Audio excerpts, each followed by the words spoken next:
যারা রক্ত দিয়ে আজকের এই পরিবেশ আমাদেরকে দিয়ে গিয়েছে, তাদের কাছে আমরা এবং সারা জাতি ঋণী এবং কৃতজ্ঞ। এই ঋণের দায় আমাদেরকে আজীবন পরিশোধ করতে হবে শ্রদ্ধার সাথে।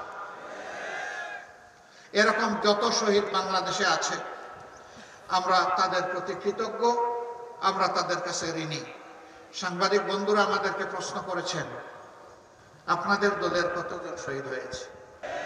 এবং যারা শহীদ হয়েছে তারা সবাই আমাদের দলের মানুষ। আমরা জামাতে ইসলাম হিসাবে আমাদের দল নয়, আমরা মানব জাতি হিসাবে আমাদের দল এবং মানবতাবাদী হিসাবে আমাদের দল। তাদেরকে কোনো দলীয় পরিচয়ে আমরা সংকীর্ণ পরিসরে নামাতে চাই না। তারা আমাদের জাতীয় সম্পদ, জাতীয় বীর। তাদেরকে মাথার উপরে শ্রদ্ধায় আমরা তুলে রাখতে চাই।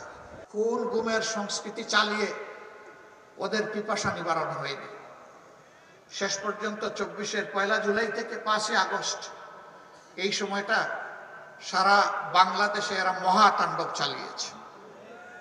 কি বলেছিল আমাদের কলিজার টুকরা সন্তানেরা? কি এমন ছিল তাদের দাবি? তারা তো কারো গদি নিয়ে টান দেয়নি। তারা তাদের একটা ন্যায্য ছোট্ট দাবি নিয়ে রাস্তায় নেমেছিল।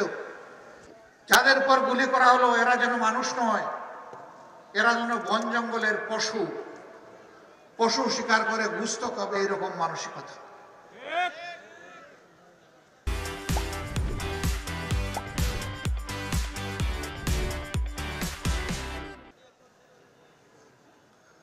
কতজন আদম সন্তানকে দুনিয়া থেকে বিদায় করা হয়েছে, সঠিক হিসাব দুনিয়ার কেউ দিতে পারবে না। আমরা যেখানেই একজন শহীদের খবর পেয়েছি, চেষ্টা করেছি তাদের প্রিয় পরিবারের কাছে ছুটে যেতে, সান্ত্বনা দিতে, দুঃখের অংশীদার হতে, তাদের কাছ থেকে দোয়া চাইতে। আপনারা দেখেছেন আন্দোলনের শেষ দিনগুলোতে ইন্টারনেট বন্ধ করে দিয়ে সব কিছু অন্ধকারে রেখে অনেক লাশ গুম করা হয়েছে। স্তূপে স্তূপে লাশ ট্রাকের উপর ছুঁড়ে মারা হয়েছে, তারপরে পেট্রোল ছিটিয়ে আগুন দিয়ে লাশগুলাকে ছাই বানায় ফেলা হয়েছে।